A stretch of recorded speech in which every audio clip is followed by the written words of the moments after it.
Hi. You probably don't know me, but odds are you feel bad for me. You see, I'm Prospector's wife, Tara. I know what you're thinking. Oh, that poor woman. The truth is, he's the sweetest guy. Most of the time. But when he starts rambling, yeah, you have no idea. It's actually far worse than you can imagine. Here's a little taste of my world. It's time for Prospector's Picky Pet Peeves on Rock 107. It's time for Prospector's Picky Pet Peeves Summer Edition. People who blast AC like they're training for the Arctic. It's 90 degrees outside, and I'm all for cooling off, but walking into some places is like stepping into a meat locker. You got the AC cranked so low I can see my breath, and I'm pretty sure my nipples could cut glass. I'm there in a T-shirt, shivering like I'm auditioning for a Penguin documentary. Turn it down a notch, Elsa. I didn't sign up to get frostbite in July. Seriously? Tourists who treat beaches like a personal trash can. You show up there with your beach cooler, your umbrella, and enough plastic crap to stock a dollar store, then you leave it all behind like you're marking your territory?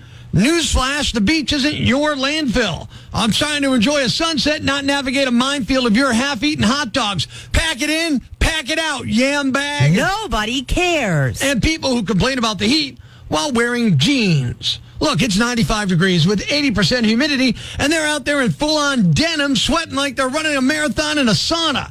Then you've got the nerve to complain? Oh, it's so hot. Yeah, no kidding, Einstein. You're dressed like you're about to chop lumber in Canada, not stroll through a summer heat wave. And I get that some people are working and have to wear pants. But for the Yambags who are just out for a bite or a stroll in the summer sun, swap the jeans for shorts or stop acting surprised you're dripping like a popsicle in a microwave. The weather didn't sneak up on you. It's summer, not a plot twist. Really? You think that was bad? Try living with him. Love you, honey. Mean it. A game called Connections today, where we give you a couple of things and you have to tell us the connection. What are we playing for? We have a family 4-pack of tickets to the Steve Shannon Tire 4-Wheel Jamboree at the Bloomsburg Fairgrounds. And it's coming this weekend now. If you want to win, you have to play our game. So if I said to you, I'm going to give you a couple of things. Oh, okay. And you got to tell me the connection. On the spot, okay. Van Halen. Okay. Black Crowes. Heart. Oasis. Kinks. Anything? Family members? There you go. Stone Temple Pilots. Bands with siblings. Okay. I was like, oh, animals. Van Halen I don't know. brothers, the Robbins brothers, the Wilson sisters, the jerks from Oasis, whose name I can't think of, the Kinks, the Stone Temple Pilots with the DeLeo brothers. You know what I'm saying? So there's a lot of siblings in those bands. Oh, that was scary. That was the toughest one. I don't think any of the ones we're going to play are any more difficult than that. Oh my goodness. So if you want to play, you want to go to the Summer Jamboree Nationals this weekend. 4 tickets. Family 4-pack, baby. You got to figure out our 4 things that are connected. Get on the rock lines right now. 1-888-ROCK-107. 1-888-762-5107. Call now to play. We're playing Connections on Rock 107. Kate, what are we playing for? We've got a family 4-pack to the Steve Shannon Tire 4-Wheel Jamboree. Looking for caller 17, Rock 107. Yo, who's this? Jerry. Jerry, we're going to give you 4 things. They're connected somehow. You got to tell us the connection. You ready? Yeah. Bonham, Moon, Peart, Copeland.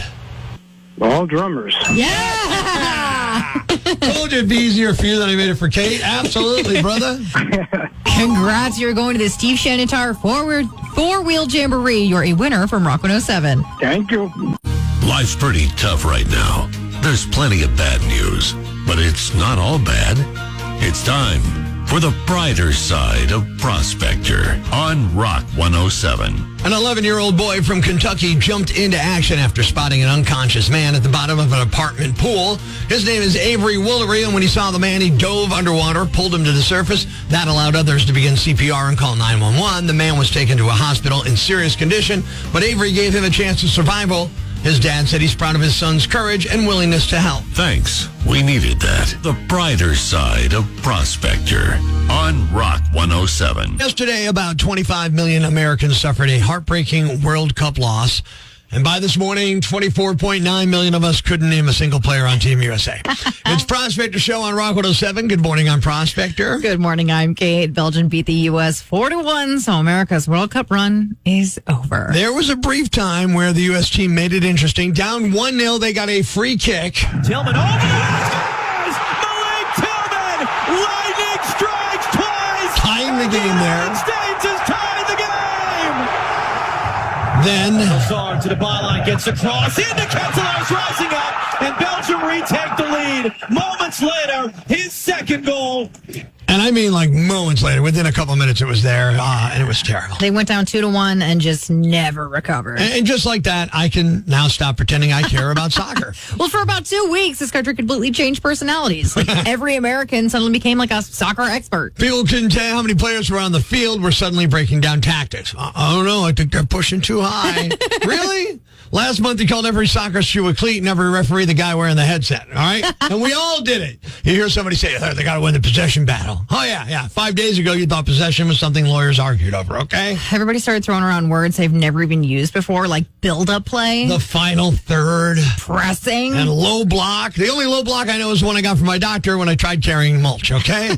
Then there are the rules, because every 4 years, a lot of us start pretending we understand offside. Nobody understands offside. No, not even soccer fans. Not announcers, really. I'm convinced the referees just point dramatically and everybody else nods because they're like, I don't want to admit that I'm confused either.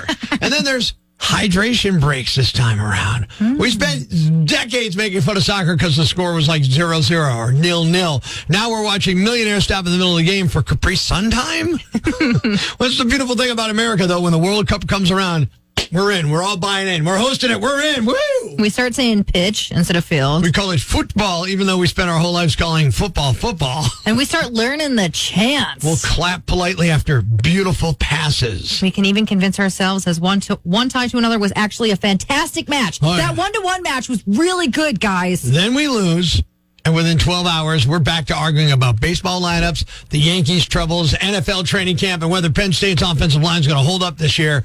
See you in 2030, soccer.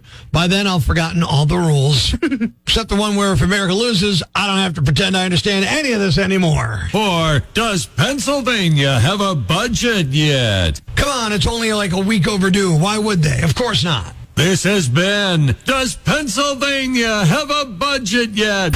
Prospector can be a little hot-headed. Sometimes he can be selfish. He labors to get through most social interactions. Sometimes you can be kind of a jerk. Today, he asked the question, am I a jerk? On Rock 107. Big 4th of July cookout. Great food, burgers, hot dogs, chips, dips, things like that. There's a bowl of dip sitting there, and I watch a guy scoop a chip, take a bite. After he jams the chip into the dip, bites down on it, takes the remainder of the chip that was just in his mouth and jams it right back into the dip. Double dipping. No shame. Like saliva is one of the ingredients in dip all of a sudden. So I picked up the entire bowl and I chucked it.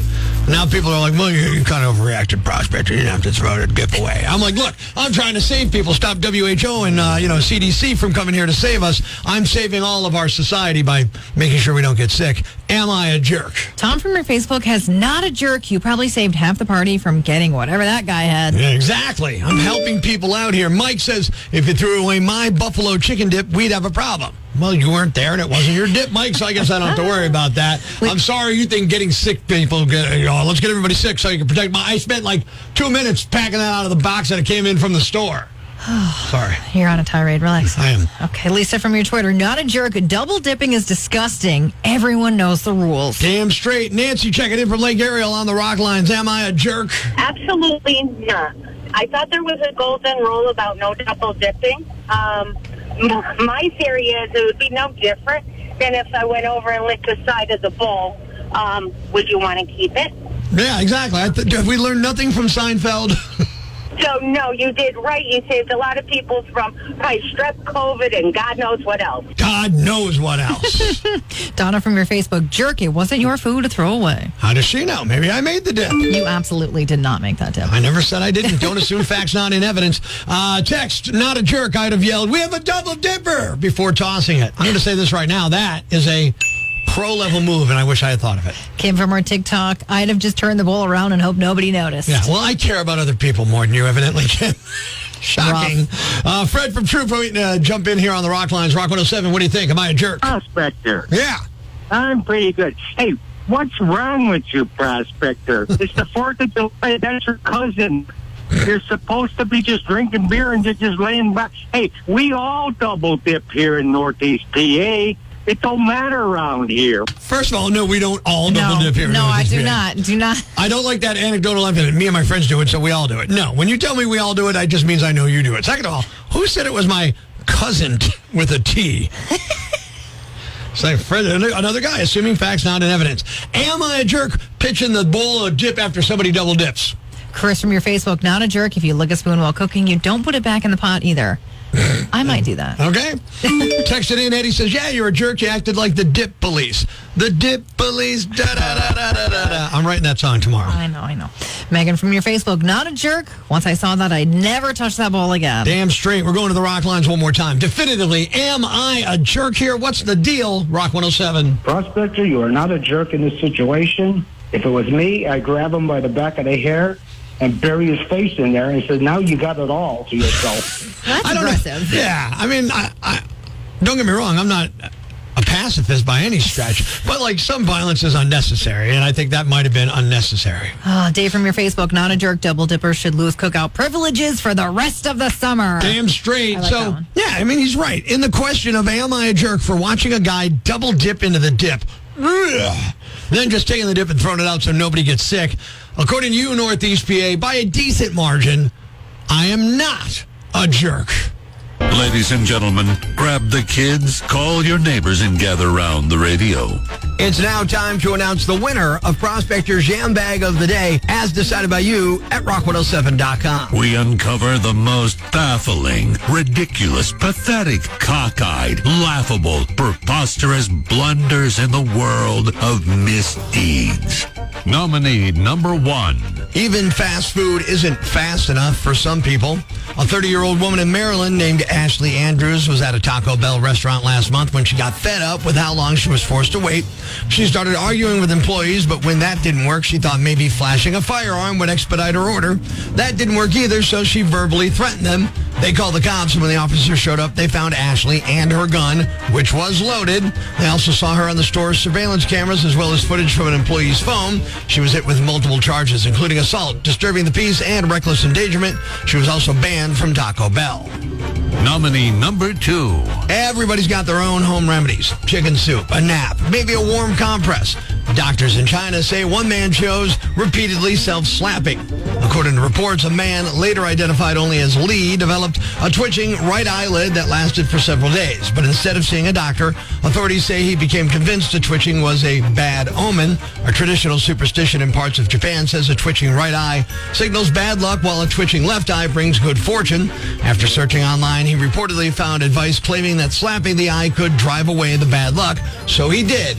For 3 days, the twitching did stop, but so did part of his vision. Doctors later diagnosed Lee with a detached retina, which required surgery. Fortunately, surgeons were able to restore his eyesight. And the winner is the woman who flashed a gun at a Taco Bell to speed up her order.